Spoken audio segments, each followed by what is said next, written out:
आप सबको जय मसीह की। आज तारीख है 1/6/2026 और हम लोग सुबह का वचन पढ़ेंगे। हम पढ़ेंगे यूहन्ना की पुस्तक में उसका 12 अध्याय 27 से लेके 50 वचन तक। अब मेरा जी व्याकुल है, इसलिए अब मैं क्या कहूँ। हे पिता, मुझे इस घड़ी से बचा नहीं, क्योंकि मैं इसी घड़ी को पहुँचा हूँ। हे पिता, अपने नाम की महिमा कर। तब यह आकाशवाणी हुई, मैंने उसकी महिमा की है और फिर भी करूँगा। तब जो लोग खड़े हुए सुन रहे थे, उन्होंने कहा कि बादल गरजा। दूसरे ने कहा, कोई स्वर्गदूत उससे बोला। इस पर यीशु ने कहा, यह शब्द मेरे लिए नहीं, परंतु तुम्हारे लिए आया है। अब इस संसार का न्याय होता है।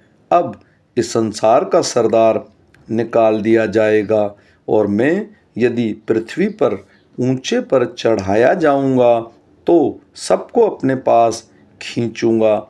ऐसा कहकर उसने यह प्रकट कर दिया कि वह कैसी मृत्यु से मरेगा।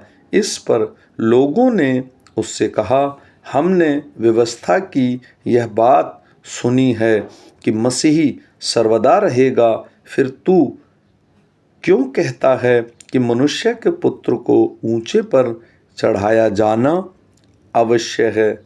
यह मनुष्य का पुत्र कौन है?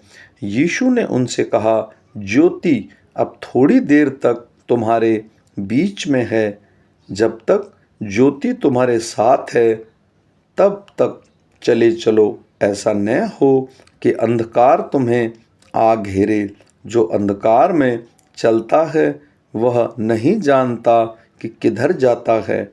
जब तक ज्योति तुम्हारे साथ है, ज्योति पर विश्वास करो, ताकि तुम ज्योति की संतान बनो। ये बातें कहकर यीशु चला गया और उनसे छिपा रहा।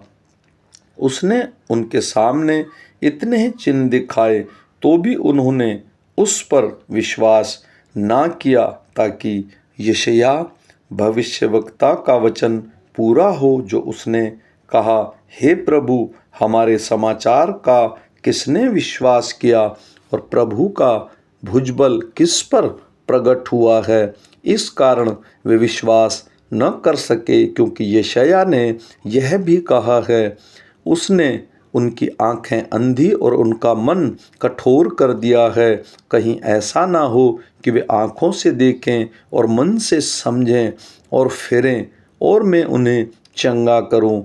यशायाह ने ये बातें इसलिए कही कि उसने उनकी महिमा देखी, उसने उसके विषय में बातें की। तो भी अधिकारियों में से बहुतों ने उस पर विश्वास किया, परंतु फरीसियों के कारण प्रगट में नहीं मानते थे। कहीं ऐसा ना हो कि वे आराधनालय में से निकाले जाएं, क्योंकि मनुष्यों की ओर से प्रशंसा उनको परमेश्वर की ओर से प्रशंसा की अपेक्षा अधिक प्रिय लगती थी। यीशु ने पुकार कर कहा, जो मुझ पर विश्वास करता है वह मुझ पर नहीं, वरन मेरे भेजने वाले पर विश्वास करता है।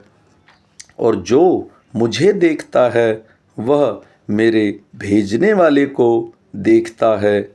मैं जगत में ज्योति होकर आया हूँ, ताकि जो कोई मुझ पर विश्वास करे वह अंधकार में न रहे।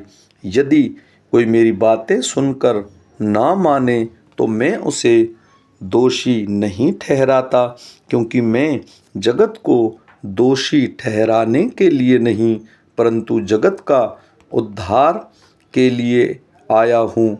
जो मुझे तुच्छ जानता है और मेरी बातें ग्रहण नहीं करता, उसको दोषी ठहराने वाला तो एक है, अर्थात जो वचन मैंने कहा है वही पिछले दिनों में उसे दोषी ठहराएगा।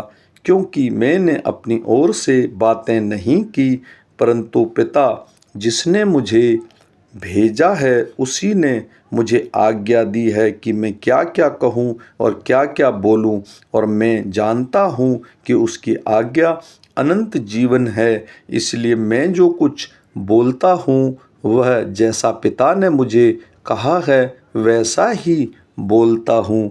आमीन।